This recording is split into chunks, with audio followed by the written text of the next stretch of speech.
अस्सलाम वालेकुम बाज़ेद, क्या हाल है? अल्लाह का शुक्र।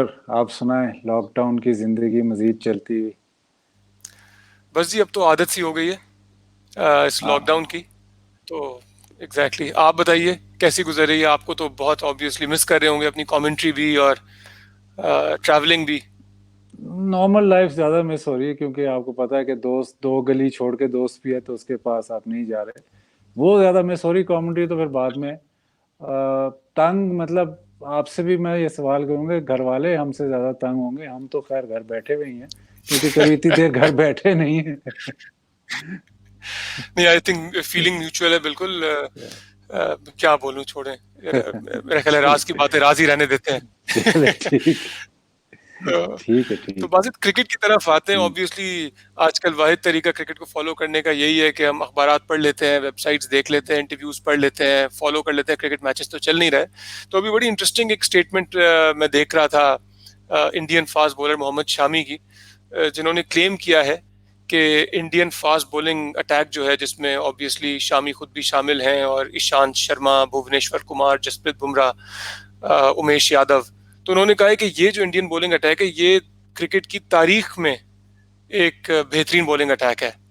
तो ऑब्वियसली मैं अभी शामी की क्लेम के मेरिट्स और डीमेरिट्स में नहीं जाऊंगा। ऑब्वियसली उन्होंने ऑस्ट्रेलिया में सीरीज जीती है, तो कुछ भी कह सकते हैं। जी। बट मैं आपसे ऑब्वियसली इस स्टेटमेंट को बेस बना के ये जरूर समझना चाहूंगा कि थोड़ा सा हमें आप इंसाइट्स दीजिए कि what constitutes a great bowling attack. Is it just a set of great fast bowlers bowling together, playing together? ये और भी अवामिल हैं जो एक एक सेट ऑफ फास्ट बॉलर्स को ग्रेट फास्ट बॉलिंग अटैक बनाते हैं। देखिए, फास्ट बॉलिंग अटैक हम तो मतलब पेस, जाहिर है हम उसको कहते हैं जी, पेस होनी चाहिए, अगर सारे 90 प्लस हों, ये बातें सब ठीक हैं। The thing that is overlooked is the fact के रिलेंटलेस होने चाहिए। They should be consistent. मतलब ऐसे नहीं होता कि चार फास्ट बॉलर हैं तो तीसरा आके खुले रन्स या तेजी से स्कोर दे। अभी इस वक्त अगर आप देखें तो मेरे ख्याल जिस तरह की बॉलिंग ऑस्ट्रेलिया करता है, इन ऑस्ट्रेलिया वो रिलेंटलेस हैं।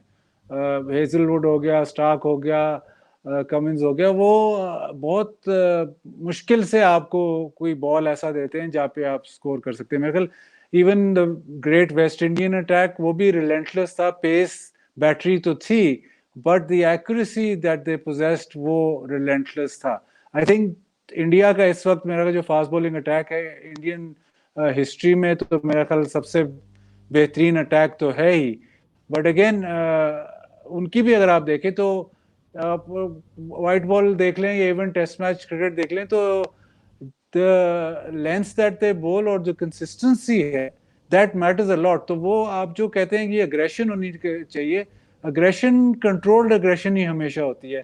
And once you build pressure in the fact के एक तो आप उनको रन्स नहीं दे रहे, ऊपर से हर बॉल पे ऐसा लग रहा है कि ये आपको चैलेंज करेंगे। तो जब वो तीन, मतलब दो ही काफी होते हैं, अगर तीन चार ऐसे आपके पास बॉलर, स्पेशली फास्ट बॉलर्स हों, तो फिर जिस तरह वेस्ट इंडीज ने 1980s में पूरे डेकेड उन्होंने डोमिनेट कर लिया, मेरे 15 14 15 साल वो कोई सीरीज नहीं हारे, तो फिर वो इफेक्ट होता है। तो ऑब्वियसली इसका मतलब है क्वालिटी ऑफ फास्ट बॉलिंग एक बहुत बड़ा फैक्टर है, quality of and skill level of the bowler. Plus obviously जैसा आपने कहा रिलेंटलेस होना चाहिए, जिसका मतलब ये कि एक प्लान के तहत बॉलिंग होनी चाहिए। तो कितना बड़ा रोल है फास्ट बॉलर्स की अपनी स्किल का, और कितना बड़ा रोल है एक कैप्टन का? बिकॉज जो वेस्ट इंडीज के ग्रेट फास्ट बॉलिंग बॉलर्स की आप बात करें, ऑब्वियसली मोस्टली उन्होंने क्लाइव लॉयड के नीचे खेला और कुछ हद तक विव रिचर्ड्स के नीचे भी खेला। अगर हम कटली एम्ब्रोस की बात कर लें, मैल्कम मार्शल की बात कर लें, इसी तरह इस वक्त जो इंडियन टीम का एक एग्रेशन नजर आता है, मे बी वो विराट कोहली की वजह से। तो आप क्या समझते हैं कि कितना बड़ा रोल कैप्टन का है उस अटैक को रिलेंटलेस बनाने में, और कितना बड़ा रोल बॉलर की अपनी स्किल और क्वालिटी का है? देखिए, आई एम अ बिलीवर के कैप्टन उतना ही अच्छा होता है जितनी उसकी टीम होती है। So if you have fantastic team, जिस तरह ऑस्ट्रेलिया की टीम थी, तो कई दफा तो उनके पास इतने मैच विनर्स इतने ज्यादा थे कि वो आराम से हर टीम को हरा लेते थे। But culture within the team very important, किस तरह आप उसको मैनेज करते हैं कि मैन मैनेजमेंट बहुत इंपॉर्टेंट है. Captain, yes, captain sets the tone, मतलब he has to set the tone and make sure के हाँ जी ये this is acceptable, this is not. But for instance if you want to, मतलब अगर आपने बड़ी बड़ी सीरीज जीतनी है तो इट्स नॉट पॉसिबल कि आपके पास एक वीक बॉलिंग अटैक हो या फिर एक मतलब आउटस्टैंडिंग बॉलिंग अटैक ना हो और आप दुनिया में हर जगह जाके जीते. सो इट्स नॉट, मतलब combination basically captaincy yes, but the skill level of the bowlers is top most. मतलब अगर वो नहीं हो सकता तो फिर जितना मर्जी बड़ा कप्तान हो वो वर्ल्ड क्लास टीम नहीं बन सकती. आई थिंक स्टीवन फ्लेमिंग बहुत बड़े कप्तान थे, बहुत जबरदस्त कैप्टन थे, बट उसके पास डिस्पोजल पे वो क्वालिटी ऑफ अटैक नहीं था, तो ही कुडंट डोमिनेट. मतलब वो सारी दुनिया, मतलब आप बेस्ट टीम उसी को बोलते हैं जो ओवरसीज जाके भी डोमिनेट, मतलब ओवरसीज जाके भी सीरीज जीते, घर पे भी जीते, ओवरसीज भी जीते. तो the role of the captain very important, but I think पहले उससे ज्यादा, मतलब if you want to put a percentage on it, I think everybody would want a fantastic bowling attack with highly skilled bowlers. उसके बाद a good captain. अगर आपका decent captain है और बॉलिंग अटैक बहुत अच्छा है तो may be his the teams performance will be brilliant. अगर आपका आउटस्टैंडिंग कैप्टन है और बॉलिंग अटैक इतना जबरदस्त नहीं है तो फिर वो आउटस्टैंडिंग कैप्टन अकेला, मतलब without that skill level of bowling ज्यादा कुछ नहीं कर सकता. स्किल की जब बात करते हैं बॉलिंग की या फास्ट बॉलिंग की, ऑब्वियसली तीन चीज़ें प्राइमरीली बहुत ज़्यादा इंपॉर्टेंट होती हैं. और एक ऑब्वियसली स्पीड, दूसरी जो चीज़ है वो है एक्यूरेसी, लाइन एंड लेंथ, और तीसरी चीज़ है जो ability to swing the ball, जो लैटरल मूवमेंट है ऑफ द एयर या इवन ऑफ द पिच. तो एज अ बैट्समैन या एज अ कैप्टन भी आप, अगर मैं आपसे पूछूं तो आप किन एट्रीब्यूट्स को एक फास्ट बॉलर के लिए ज़्यादा इंपॉर्टेंट रेट करते हैं? देखिए पेस तो जाहिर है वो तो इनबिल्ट है, दैट मतलब पेस तो जाहिर है एवरीबडी, अगर पेस है तो हर कोई घबराता है. ऐसा कोई प्लेयर नहीं होता जिसको मतलब नर्वसनेस ना हो against extreme pace. Extreme pace थोड़ा सा आपको आपके जो डिसीजन मेकिंग में थोड़ी सी इफेक्ट जरूर होती है, जाहिर है एक्सट्रीम पेस होती है. I think accuracy is a big, मेरे हिसाब से एक्यूरेसी बीइंग कंसिस्टेंट बहुत बड़ा एट्रीब्यूट है. आई थिंक क्योंकि वो that helps in every condition. ऐसे नहीं है कि वो सब कॉन्टिनेंट जहाँ पे बॉल कुछ भी नहीं हो रहा वहाँ पे अगर एक्यूरेट आपके पास अच्छा तेज बॉलर हो तो वो बॉलिंग अच्छी नहीं करेगा. प्लस फैक्ट के ऑस्ट्रेलिया में भी अब हम देखते हैं तो pitches are generally very flat, तो उधर accuracy with pace is important. Some bowlers are blessed with bounce, which is bounce को हम काफी अंडर एस्टिमेट करते हैं. बाउंस का फैक्टर बहुत बड़ा है. जब हमारे प्लेयर्स, अब तो खैर थोड़ा सा बेहतर हो गया क्योंकि काफी खेलते हैं बाहर जाके और थोड़ा बाउंस भी मेरा ख्याल अब उस तरह का नहीं रहा जिस तरह का पहले था ऑस्ट्रेलियन पिचेस में या दुनिया में. लेकिन bounce still is a big factor. So any bowler who can get bounce off the track and is quite consistent, फिर उसकी मतलब again फिर जो पेस थोड़ी सी कम भी हो तो फिर भी वो डेंजरस होता है. तो I think swing and seam तो काफी बॉलर कर लेते हैं, but to be a bowler who can मतलब be consistently performing in every part of, मैं मतलब सारी दुनिया की बात कर रहा हूँ. ऐसे नहीं कह रहा कि सिर्फ इंग्लैंड या सिर्फ ऑस्ट्रेलिया या साउथ अफ्रीका, मैं ओवरऑल कह रहा हूँ जो कि हर कंडीशन में आके बॉलिंग कर सके. उसके लिए नंबर वन एक्यूरेसी होगा. उसके बाद I think to work with bounce, क्योंकि मोस्टली दुनिया में ऐसे नहीं होता कि बॉल स्विंग और सीम कर रहा हो, तो some aspect that can give him that extra. I think number one मेरे लिए फिर भी accuracy और relentlessness in a fast bowler है. ठीक है. अच्छा, कुछ ये भी बात होती है कि फास्ट बॉलर्स, अगर दो फास्ट बॉलर्स की बात करें, कहते हैं दे हंट इन पेयर्स, और अगर ज्यादा फास्ट बॉलर्स हो तो ये कहते हैं कि जी रोल्स डिफाइन हो जाते हैं बॉलर्स के, कि ये बॉलर प्रेशर बिल्ड करेगा, ये बॉलर जाके विकेट लेगा। ये तमाम बातें होती हैं, और ऑब्वियसली हमने भी देखा कि जहाँ एक बहुत अच्छा बॉलर है उसकी इफेक्टिवनेस बढ़ जाती है जब दूसरी तरफ से एक ऐसा बॉलर है जो प्रेशर बिल्ड कर सके। तो यहाँ मुझे ये बताइए कि जब एक टीम में मल्टीपल अच्छे फास्ट बॉलर्स हों और जहाँ रोल डिफाइन करने की बात आती है, तो आई एम श्योर एक लेवल ऑफ सेल्फिशनेस भी आती होगी। ऑब्वियसली कोई भी बॉलर ये नहीं चाहेगा कि उसको कम विकेटें मिले या ज्यादा विकेटें मिले, मगर हम देखते हैं कई दफा बॉलर्स चूज करते हैं कि कौन नया बॉल करेगा, कौन विद दी विंड करेगा, कौन इस वक्त कंटेन करने की कोशिश करेगा और कौन विकेट लेने के लिए जाएगा। तो ये जो डायनामिक्स डिसाइड होती हैं, ऑब्वियसली कैप्टन का भी रोल होता होगा, बॉलर्स की अपनी भी स्ट्रेंथ होती होगी। तो थोड़ा सा ये इनसाइट हमें दीजिए कि obviously every bowler wants wickets, right? तो किस तरह से ये डिसाइड होता है कि कौन सा बॉलर किस रोल को अडॉप्ट करेगा? देखिए, बेस्ट तो मतलब एक तो एक किस्म का leader of the pack her situation में एक बॉलर आपका या तो सीनियर मोस्ट होता है या मोस्ट स्किल्ड होता है, तो वो लीडर ऑफ द पैक हो जाता है। तो उसको ये कहीं नहीं, किसी टीम में ऐसा नहीं होता कि जो एक आपका फ्रंट लाइन बॉलर ना हो, कि सारे ही बराबर हों या दो तीन बराबर हों, एक हमेशा मतलब लीडर ऑफ द अटैक होता है, तो उसको ही वो फर्स्ट चॉइस मिलती है। तो जाहिर है विद द विंड नया बॉल उसको फर्स्ट चॉइस हमेशा उसको ही मिलती है। सेकंड जो आपने सवाल किया है रोल्स डिफाइन करने का, इसमें द बॉलर्स या जो टीम मैनेजमेंट की बात या कप्तान की बात में पहले उसको बाय इन करना पड़ेगा। सो फॉर इंस्टेंस अगर एक बॉलर है हुज एबिलिटी इज के बड़ा एक्यूरेट है और मतलब स्टॉक बॉलिंग करता है, एज इन रन्स नहीं देता और उधर से प्रेशर बिल्ड करता है, और वो उसकी स्ट्रेंथ है, तो उसको वो मतलब उसको रियलाइज कराना पड़ेगा कि ये ही तुम्हारी सबसे बेहतरीन बॉलिंग ये है, या उसको कोई उसके जो सबसे बेहतरीन स्पेल्स हैं या उसमें उसको रियलाइज कराना पड़ेगा कि इस तरह की जब तुम बॉलिंग करते हो तो सबसे अच्छी बॉलिंग करते हो। जाहिर है आपने जिस तरह का everybody wants to take wickets, but the process of getting a wicket is what matters. मतलब द प्रोसेस जो सबसे अच्छा उसका प्रोसेस है जिसमें वो सबसे ज्यादा सक्सेसफुल है, वो उसको डिफाइन करना पड़ेगा। अब कोई बॉलर जिसका आप लोग कहते हैं कि इन्फोर्सर है, ये आके पेस बॉलिंग करेगा, बाउंसर करेगा और मतलब अटैक करेगा, तो अगेन उसको भी, उस बॉलर को भी कई दफ़ा डिफाइन करना पड़ता है कि तुम्हारी ये बॉलिंग स्ट्रेंथ है। काफ़ी बात इसमें, मैं अगर रबाडा का आपको एग्जांपल दूं तो रबाडा पे काफ़ी बात ये होती है, माइकल होल्डिंग ने भी काफ़ी दफ़ा कहा है कि रबाडा को क्योंकि इतना अच्छा बॉलर है, क्योंकि वो इतना हर चीज़ ही कर लेता है, तो उसको वो एक उन्होंने बना दिया है रेस हॉर्स टाइप, मतलब रेस हॉर्स नहीं, उसको बना दिया वर्क हाउस बना दिया है। तो जब नया बॉल करना होता है तो वो मतलब करता है, जब एक मतलब डिफेंसिव क्या बॉलिंग करनी होती है, मतलब एक्यूरेट बॉलिंग वो करता है।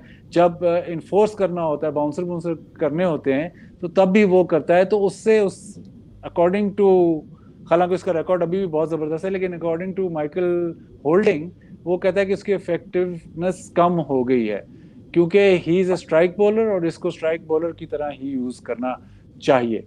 बट वो, अब जिस तरह फॉर इंस्टेंस कर्टली एम्ब्रोस था, Curtly Ambrose was an exceptional bowler, वो स्ट्राइक बॉलर था, but because he was so good at all, मतलब defensive skills and every skill, तो उसको हर चीज ही कराते थे, बट स्टिल रिकॉर्ड बहुत अच्छा है because he could do that. So ऐसा बॉलर तो फिर वो कप्तान फिर लालची हो जाता है कि कप्तान कहता है कि यार जब भी मसला है तो इसको बॉलिंग करा दो। एक बस जिस तरह Saeed Ajmal in his prime, तो जब दायरे में बॉलिंग करनी है तो सईद अजमल को लगा दो, एंड में बॉलिंग करनी है तो सईद अजमल को लगा दो, और बीच में विकेट लेनी है तो सईद अजमल को लगा दो। सो एवरी उसमें उसको लगाना पड़ता है। इसी तरह मैं मतलब फास्ट बॉलिंग्स की डायनामिक्स इसी तरह एम्ब्रोस और रबाडा जिस तरह मैंने मेंशन किया इन पे लगती हैं, बट नॉर्मली आपके पास 3-4 डिफरेंट बॉलर्स होते हैं who are very very good in their skill, but आपको उनकी स्किल डिफाइन करने के लिए first you have to make them realise के this is the mode of attack which suits you best. तो फिर वो उस मोड ऑफ अटैक को जब वो बाय इन कर लेते हैं फिर उनके रोल्स डिफाइन हो जाते हैं। अगर एक बॉलर बाय इन नहीं करता तो उसका फिर रोल डिफाइन नहीं हो सका, क्योंकि वो मानेगा ही नहीं कि जी मैं सिर्फ इस तरह की बॉलिंग करूं और मुझे अलाउ ना किया जाए टू मतलब टू बॉल डिफरेंटली या टू टू मतलब वो सोचता होगा कि मैं इन्फोर्सर बनूं तो वो उसको ना अलाउ किया जाए। तो वो द डायमेंशंस को आपको पहले तो प्लेयर को बताना पड़ेगा, बॉलर्स को बताना पड़ेगा कि जी उनको इस टाइप ऑफ बॉलिंग में आप बेस्ट हो, और फिर वो अटैक मोल्ड होता है। बट अगर आप if you are blessed with 490+ bowlers तो फिर आपको मोल्ड करने की ज़्यादा ज़रूरत नहीं होती, क्योंकि पेस भी होती है उनमें, और वंस दे डेवलप एक्यूरेसी तो उससे बेहतर मेरा ख्याल कोई चीज़ नहीं होती। आई थिंक जब शेन वॉर्न थे तो 3 उनके पास अच्छे फास्ट बॉलर, उसके बाद एक ग्रेटेस्ट लेग स्पिनर, तो फिर मैच तो उन्होंने कम ही हारना ना इस टेस्ट मैच। बिल्कुल, आई थिंक सईद अजमल और रबादा के केस में तो अनफॉर्चुनेटली फॉर द कैप्टन्स बहुत कम चॉइसेस हैं उनके पास, इस तरह के उनके पास अच्छे बॉलर्स ही कम हैं। बट सही कह रहे हैं, 90s की ऑस्ट्रेलियन बॉलिंग अटैक हो या अर्ली 80s की वेस्ट इंडियन बॉलिंग अटैक, तो ऑब्वियसली कैप्टन के पास मल्टीपल चॉइसेस होती हैं कि वो किसी भी बॉलर को ले आए और वो उसके लिए ही विल डू द जॉब। तो या the captain has to be very lucky कि उसके पास इतने सारे बॉलर्स हों।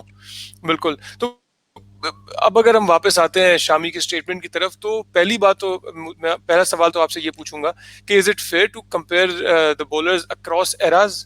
क्योंकि ऑब्वियसली हम वैसे तो ठीक है, हमने बहुत सारे फास्ट बॉलिंग प्लेयर्स देखे, 70s के तो हमने सुने हैं, बट 80s और 90s में भी, मगर ऑब्वियसली पहले जिस तरह की प्रोटेक्टिव गियर थी वो भी इतनी अच्छी नहीं थी और पिचेस भी डिफरेंट होती थी। तो क्या ये फेयर होगा कि हम कंपेयर करें 80s 90s के बॉलर्स को आज के फास्ट बॉलर्स के साथ, या नहीं? आई थिंक क्रिकेट एक ऐसी मतलब गेम है जिसमें वेरिएबल्स बहुत ज़्यादा हैं, तो even with in a team आप प्लेयर्स को कंपेयर नहीं कर सकते। एक ओपनर को नंबर 6 पे जो बैटिंग करता है उससे कंपेयर नहीं कर सकते। एक ओपनर जो इंग्लैंड में खेलता रहा है सारी ज़िंदगी, और एक जो मतलब सारी ज़िंदगी मतलब फॉर इंस्टेंस एग्जांपल दे रहा हूँ कि सारी ज़िंदगी इंडिया में जहाँ पे फ्लैट पिचेस हैं वहाँ पे खेलता रहा है, तो वो कंपैरिजन ज़रा मुश्किल है। तो एराज क्या कंपैरिजन भी बहुत मुश्किल है। आई थिंक जितना टेक्निकल अब नो हाउ है वो पहले नहीं था, जितनी मतलब एनालिसिस अब है वो पहले नहीं थी। ये डीआरएस वगैरह वो मतलब बहुत ज़्यादा वेरिएबल्स है। Yes you are absolutely right. I think eras को कंपेयर नहीं करना चाहिए। मेरे ख्याल एक बात जिससे मैं एग्री करता हूँ वो ये है कि if you were a great player या if you made it in your era you would have made it in any era, because आप उस एरा के मुताबिक ही बड़े होते हैं या आप खेलते हैं जैसे भी। तो वो उस बात से मैं एग्री करता हूँ। बाकी एराज को कंपेयर करना बड़ा मुश्किल है। लेकिन अगर शामी की इस स्टेटमेंट को देखा जाए कि जी बेस्ट बॉलिंग अटैक एवर, तो फिर इसमें काफ़ी ज़्यादा मतलब इसके अगर हम पॉइंट्स देखें तो काफ़ी ज़्यादा हैं। बेस्ट बॉलिंग अटैक फिर आप उसको देंगे जो कंसिस्टेंटली आपको एक तो चैंपियनशिप जिताता रहा है और ओवरसीज और होम सीरीज जिताता रहा है। So if you look at that way I think ये इस जो 5 जिन बॉलर्स हैं मेरे ख्याल इनमें से 3 आईसीसी चैंपियंस ट्रॉफी जीते हैं, बाकी वर्ल्ड कप और कोई आईसीसी इवेंट ये जो 5 है ये नहीं जीते हुए। And I think also the fact के from 1980 to maybe 94 West Indies का जो टीम थी वो कोई सीरीज हारी नहीं थी। तो that is actually a great team, और वो उनकी स्ट्रेंथ ही फास्ट बॉलिंग थी। फिर अगर आप देखें तो 75 79 के वो चैंपियन थे वर्ल्ड कप के। तो if you look at the era till, अगर आप बिल्कुल ही उसको कम कर दें तो 79 में वो चैंपियन है, तो 80 के बाद वो सीरीज नहीं हारे। तो 79 80 से आप लगा लें 83 में फाइनल हारते हैं, तो 80 से 83 तक वो चैंपियंस भी हैं और कोई सीरीज भी नहीं हारे। तो उससे अच्छी फिर टीम तो मेरे ख्याल बहुत ही कम है। प्लस अगर आप अगेन अब this is subjective but you look at Roberts, Garner, Holding, Croft, और क्रॉफ्ट के बाद फिर मैल्कम मार्शल आ गए, तो कंपैरिजन। और फिर वो अगर वो डेप्थ की बात कर रहे हैं तो डेप्थ में अगर आप देखें तो सारे 80s में आप जितने उनके फास्ट बॉलर्स आए हैं तो डेप्थ तो वेस्ट इंडियन फास्ट बॉलिंग की मतलब अनबीटेबल थी। You have we have the likes of Ambrose, Walsh, Bishop, Patrick Patterson, ये बॉलर्स कम थे। सिल्वेस्टर क्लार्क था इनका बहुत तेज बॉलर था। डैनियल से जो थोड़ा सा खेले, उसके बाद एंथनी ग्रे थे जो अच्छे खासे तेज थे, जो बहुत थोड़ा सा खेले। तो जो डेप्थ ये बात कर रहे हैं, वो डेप्थ फास्ट बॉलिंग की बहुत ज्यादा, तो आर्ग्यूमेंट से तो बहुत लंबी इस पे आर्ग्यूमेंट हो सकती है, बट अगेन सब्जेक्टिव है।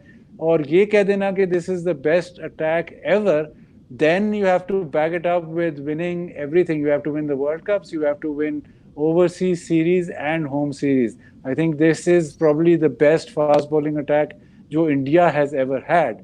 But to actually then claim कि जी इससे बेहतर कभी हिस्ट्री में अटैक नहीं आया, तो फिर नंबर्स पे भी बात आएगी, फिर चैंपियनशिप्स पे भी बात आएगी। तो यस, एवरीबडी इज, मतलब क्रिकेट में सब्जेक्टिव है सब, मतलब हर कोई आर्ग्यू करता है ये प्लेयर बेहतर था, वो उसकी मतलब मे बी वो समझता है कि ऐसे ही है, बट इफ आई थिंक अगर वो और किसी से बात करेगा तो उसको कहीं और, मतलब कोई और एस्पेक्ट देंगे। कोई इंग्लैंड शायद कहे कि हमारा 2005 वाला बॉलिंग अटैक बहुत सुपीरियर था, but for them to actually, मतलब वेस्ट इंडीज ने तो मतलब देयर इज नो, मतलब ओवरसीज भी जीत गए वो और चैंपियनशिप भी जीत गए, तो there is nothing that they did not achieve.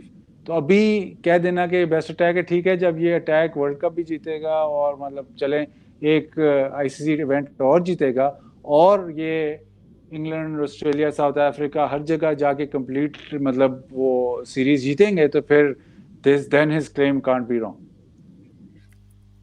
मेरे नज़दीक तो खैर इंग्लैंड का बॉलिंग अटैक आज भी बहुत अच्छा है। एंडरसन, ब्रॉड और अब आर्चर भी उसमें आ गए हैं। वेस्ट इंडीज़ का बॉलिंग अटैक अब जो उनके 3 फास्ट बॉलर्स हैं, रोच, होल्डर और गैब्रियल, तीनों टॉप 20 में आईसीसी की हैं। तो ऑब्वियसली खैर nothing against Indian bowling attack, I love watching them, बड़ा अच्छा अटैक है।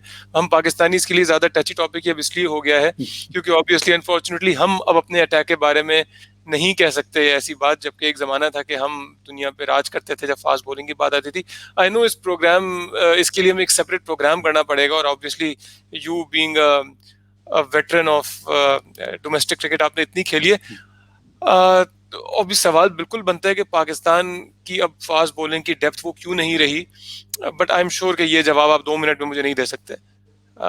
बिल्कुल, अगर मैं खुलासा करके दूं, इसमें आपने प्रॉमिस किया कि अब दोबारा एक प्रोग्राम करेंगे, बट खुलासा अगर करके दूं तो अबाउट 2000, अर्ली 2000s में हमारी पिचेस बोर्ड की तरफ से चेंज हो गई कि जी उन्होंने बोला कि थोड़ा घास छोड़ो पिचेस पे, और पिचेस डिटीरियरेट ऐसे हो गई कि because of leaving grass, Pakistan में ग्रास पिच पे लाइव ग्रास तब तक नहीं हो सकता जब तक पिच गीली ना हो।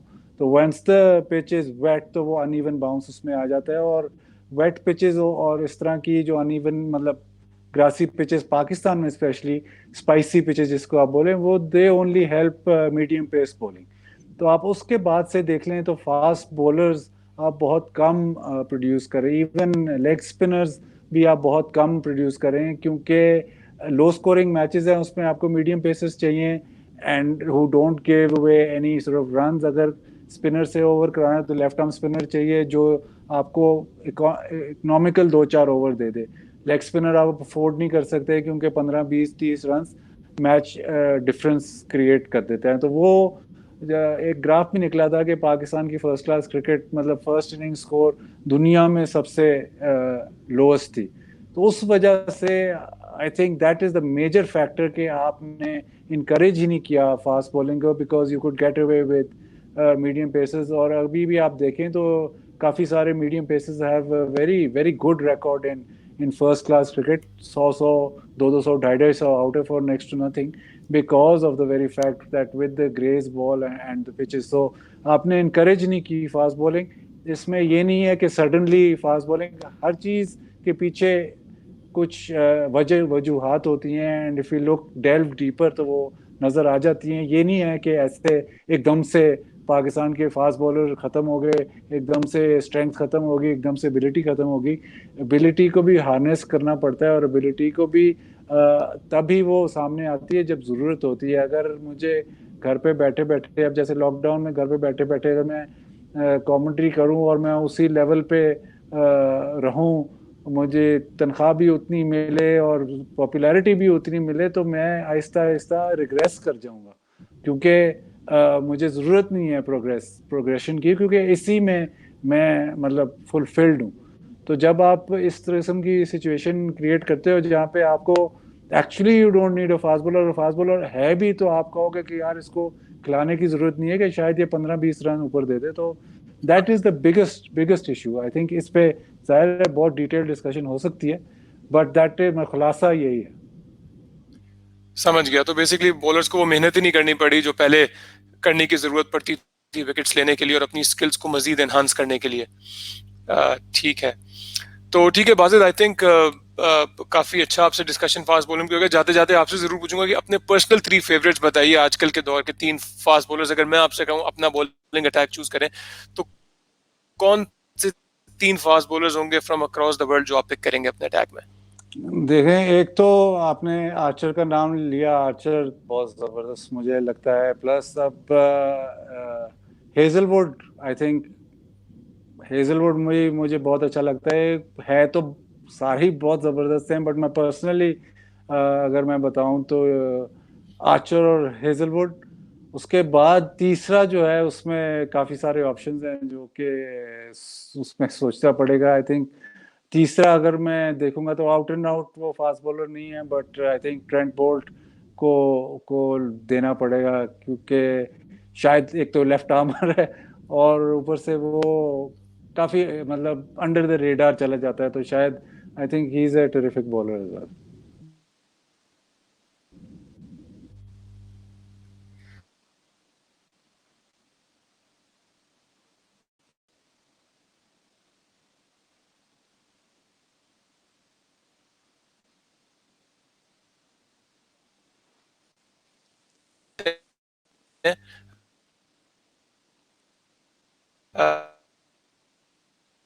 अभी के लिए I think take care, stay safe. Thank you. You to.